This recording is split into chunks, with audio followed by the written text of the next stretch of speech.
Do you remember when a bunch of billionaires died and the whole internet celebrated?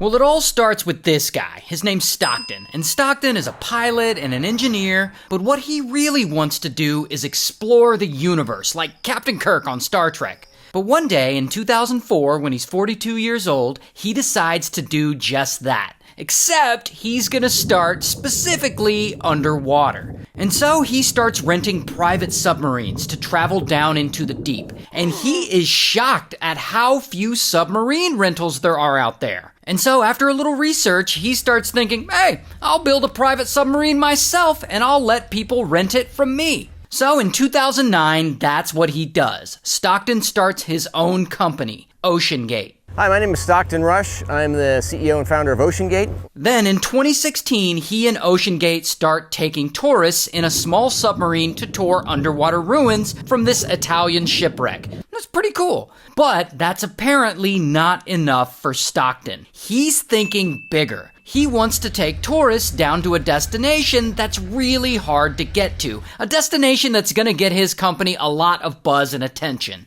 That destination, the wreckage of the Titanic.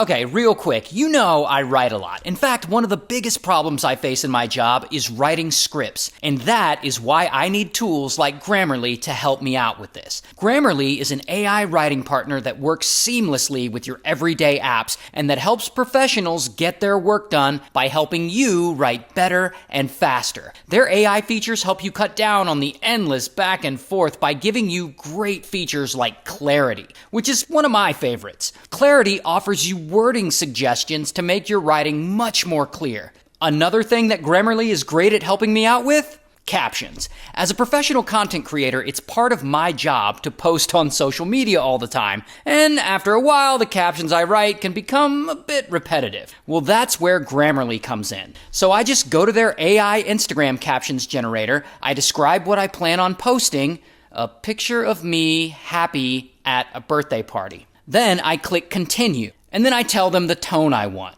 Let's go with playful. And then click create captions. Bam! It instantly gives me 5 different Instagram captions to choose from. Alternatively, when asked what tone I want, I could have said formal and clicked create captions, and it would have given me 5 different captions in that tone. And the best part of this is Grammarly is different from other AI tools. Their recommendations appear in line to make sure all my writing is polished and clear. So for me, this isn't just a tool. It's an essential part of my workflow. And guess what? All these features are free to use and try out. So sign up and download for free to level up your writing and your productivity. You can use my link for 20% off Pro. And so Stockton gets to work and he starts designing a submarine that can withstand the pressure of the ocean at 13,000 feet deep. And old school standard submarines, they're too expensive and way too big. And Stockton, he wants his to be cheap. And so, boom, he starts building it. He apparently cuts some corners on the material he uses on it, and he adds a bunch of other pre-made parts so that OceanGate can save some money. And he also installs a Logitech video game controller to steer it. Now, he does get a lot of criticism for this, but I actually looked into it, and it's apparently not uncommon to use Logitech video game controllers to control certain parts of submarines. So he's not entirely crazy for installing one on his, apparently. Anyway, once it's built, he calls this new submarine Titan. And it ends up being about the size of an SUV. And so Stockton tests the Titan without anyone inside to see if it can withstand the pressure, and actually, it holds up. And so it looks like his dreams are gonna come true. He's actually gonna get to explore the ruins of the Titanic. Until... not everyone is on board with Stockton's Titanic submarine plans, particularly this guy, David. And David is an employee at OceanGate. And so David looks at the Titan and he immediately sees some things that could ultimately turn into a leak.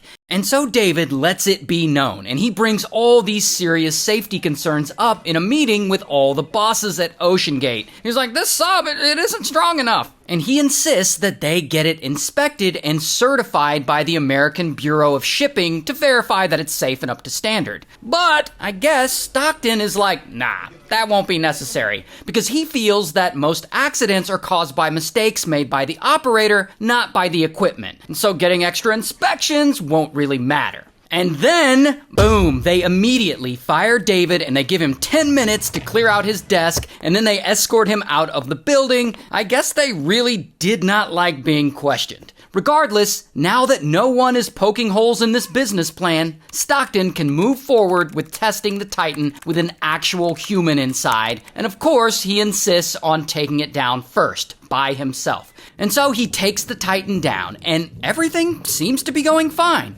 But then, once the Titan is around 10,000 feet down, suddenly, bam, it loses all communication with the support crew on the surface. But Stockton, he isn't scared. He's down in the submarine looking out the little window and seeing all this magical deep sea shit that makes him feel like he's finally living his childhood dream of becoming Captain Kirk. But anyway, he eventually pilots the sub back up until he gets communication back. Now, that little test run would suggest that this sub isn't exactly safe. But old Stockton, he doesn't seem to be bothered by this. In fact, at one point, he's quoted as saying, you know, at some point, safety is just pure waste. I mean, if you just want to be safe, don't get out of bed.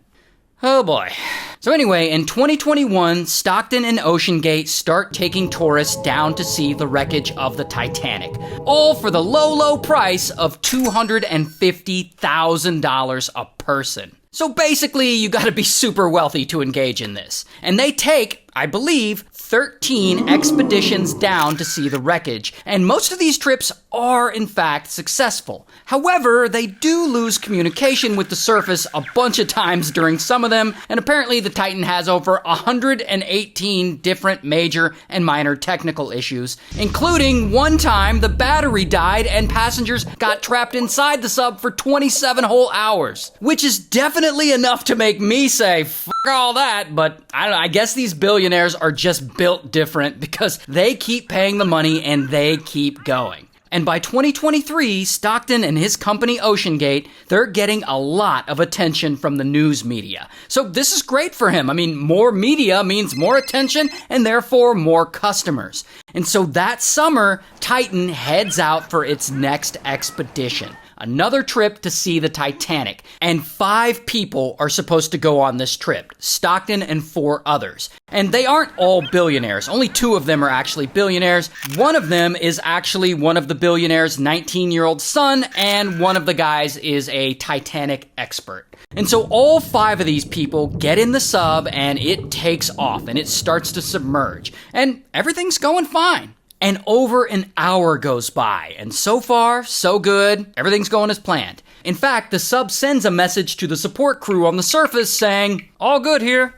And so, I assume they're all chilling in this tiny little sub, looking out the windows or whatever, checking out the fish. And then, suddenly, out of nowhere, boom, they lose power. And the Titan slowly tilts, and it starts to nosedive toward the ocean floor. And all the passengers are now sitting in the pitch dark like, what the fuck is going on? And this goes on for about 60 seconds. And now they're panicking. Like, why did they lose power? Is this the end for them? And then, boom, the Titan implodes. And it crushes everyone like a soda can. I guess it wasn't constructed right, and it was under too much underwater pressure. And all 5 people on board die instantly. And it's not dramatic, it's not long and drawn out suffering, it's instant death within milliseconds. So they felt nothing. And here is actually footage of a piece of the sub they later found on the ocean floor. Now, there is some speculation that the 5 passengers did not lose power before the sub imploded, that it just imploded instantly and there was no panicking and no darkness or anything like that. But the truth is, we actually don't know for sure. And so then this story breaks and it's all over the news. And then the internet hears about it and they are ruthless. Like they fucking celebrated these 5 people's demise. Do you remember that? Like the general consensus when this happened was, yeah, fuck those billionaires. Like they deserved it. Like what? And people are like making memes out of it? Tons of memes. Like these people were just trying to explore the ocean and the internet is over here dancing on their grave. It was wild.